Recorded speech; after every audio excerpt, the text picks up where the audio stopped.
Dobar dan i dobrodošli u našu prvu emisiju. Danas pričamo o serijskom ubici dece iz Atlante krajem 70. godina prošlog veka.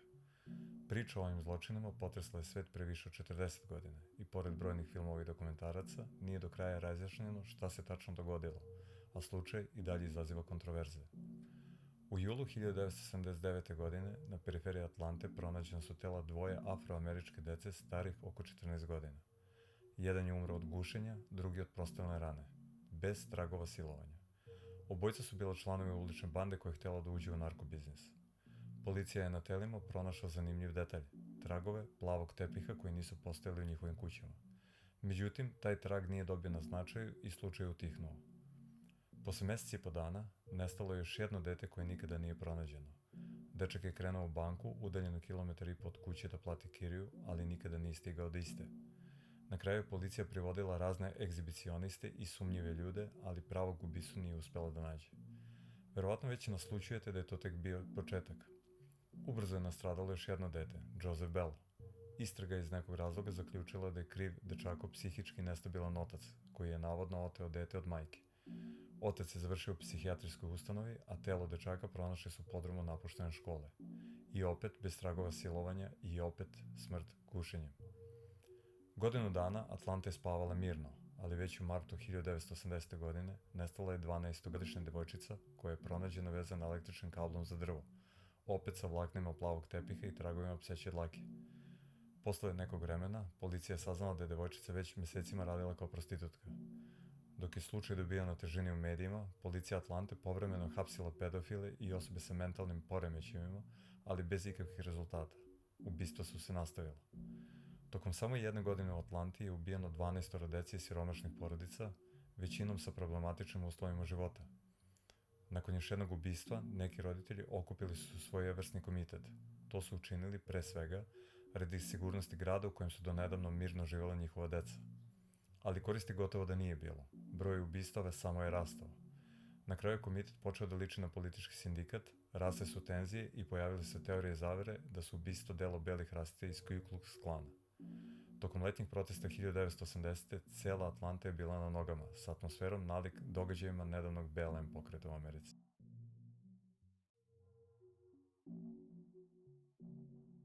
Atlanta je glavni grad savezne države Džordžija. Sama Džordžija je prilično stara savezna država, formirana u 18. veku. U osnovi, Atlanta istorijski nije bila siromašan, ali ni naročito bogat centar agrarnog regiona. Aktivni razvoj grada počeo je neposredno pre Drugog svetskog rata, a može se reći da se tada gotovo i završio. 10 godina pre ubistava počeo je masovni odlazak stanovništva iz Atlante. Što se tiče etničkog sastava, otprilike polovina stanovnika Atlante bili su crnci, nešto manje polovina belci, a razgraničenje između tih zajednica prolazilo je bukvalno kroz centar grada. Džordžija je bila jedna od južničkih država sa dubokim korenima rasizma i segregacije po zakonima Jima Crowa, koji su ukinuti tek sredinom 1960. godina. Nezaposlenost među crnim stanovništvom dostizala je i do 35%, dok je siromaštvo bilo rasprostranjeno, što je doprinosilo društvenoj tenziji i strahu. Statistika je pokazivala alarmantne podatke, 45 ubistava na 100.000 stanovnika. Jasno je da je u takvim okolnostima teren za teorije zavere bio idealan. Nemate posao, nemate obrazovanje, iza svakog ugla može vas napasti neko i oduzeti vam ne samo novac koji onako nemate, nego i život. Zato ne čudi što se pojavili svi ti strahovi vezani za bele rasiste. Društvena klima je bila obeshrabrujuća, a u mislima su još uvek bili svi oni linčevi i tragovi maltretiranja iz prošlih vremena. Sada, nadam se da vam je jasno otkud tolika priča o rasistima i zašto se tako brzo proširilo u Atlanti. Dakle, tokom jedne godine u Atlanti je ubijeno 12 dece. Ubica se potpuno slobodno kretao u ulicama, policija nije mogla da uradi ništa. Dodatno, sovjetska propaganda iskoristila je slučaj da optuži predsjednika Regana za rasizam i smanjenje socijalnih programa kao deo hladnog rata.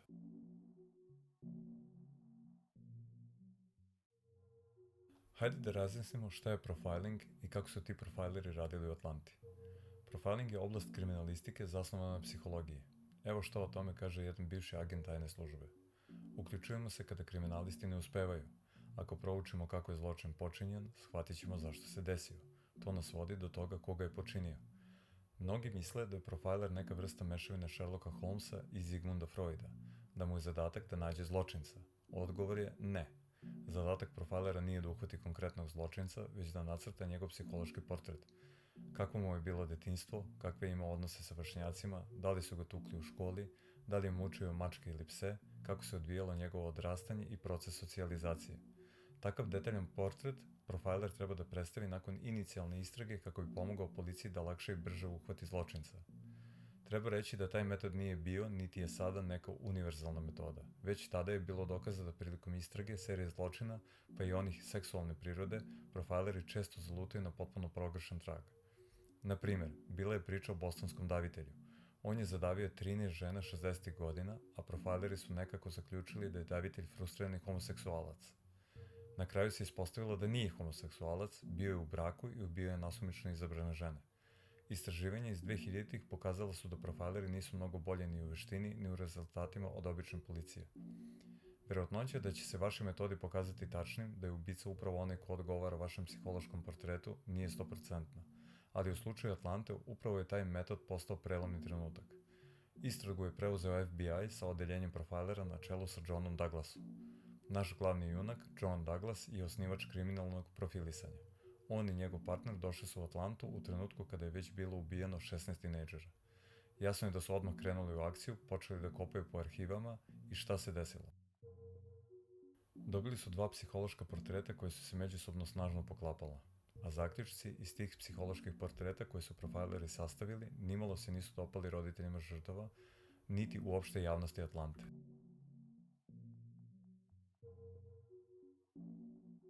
Prvo, ono što su ustanovili, to sigurno nije bio Ku Klux Klan, hipoteza o belim rasistima bila je odbačena. Zašto? Ubistva iz rasnih motiva, strogo govoreći, spadaju u terorizam. Ako terorista želi da ostane upamćen, ako želi da pokaže da baš on stoji iza ubistava, on preuzima odgovornost i jasno je da neće kriti svoj identitet. Ne znači da će se javno eksponirati, ali će sigurno prijaviti da određena organizacija stoji iza zločina. U ovom slučaju niko nije preuzeo odgovornost. Nije bilo nikakvih rasističkih simbola, nikakvih pisama redakcijama novina, nikakvih obraćanja javnosti. Hipoteza o rasizmu je otpala. Drugi važan zaključak, ubica je sa visokom verovatnoćom bio crnac. Da bi ovo dokazali, sproveli su društveni eksperiment koji je tu hipotezu potvrdio. Policajci su poslati u crnačke kvartove, i belci i crnci, i za $5 tražili su od dece da pomognu nešto. Šta je eksperiment pokazao? U gotovo 100% slučajeva, ako bi detetu prišao crni policajac, ono bi uradilo sve što se od njega traži. Postojalo je elementarno poverenje. Naravno, ako bi beli policajac nešto tražio, dete bi možda i pristalo, ali sa crnim to je prolazilo 10 od 10 puta. Jasno je da je u tim kvartovima vladalo veliko siromaštvo i da je $5, ako u kući nemaš ni struje, zaista velika suma, posebno ako ne zarađuješ ništa, a pritom si adolescent. Na kraju, Douglas i kolega sastavili su detaljan psihološki portret ubice. Prvo, ubica je očigledno tražio kontakt sa decom i tinejdžerima da bi dobio takozvanu kompenzaciju, poštovanje i priznanje. Ili, bar to da neko razgovara sa njim, što nije dobio niti mogu da dobiju sve to odraslih. Drugi zaključak, ubica je imao očigledne probleme sa prihodima i obrazovanjem, najverovatnije je dolazio iz siromašne porodice i nije imao kvalitetno školovanje. Treće, da je ubica bio star ili izgledao previše odraslo, deca najverovatnije ne bi mogli da komuniciraju sa njim, ne bi bilo tog poverenja, kao u slučaju sa crnim policajcima iz tih krajeva. Dakle, možda bi sa jednim detetom uspeo, ali sa više njih ne. Zato su profajleri bili sigurni da je ubica mlad, definitivno mlađi od 30 godina. I na kraju pomenuta kompenzacija, o kojoj je bilo reči malo ranije, delovala je ne samo u smislu potrebe za priznanjem ili poštovanjem među decom i tinejdžerima.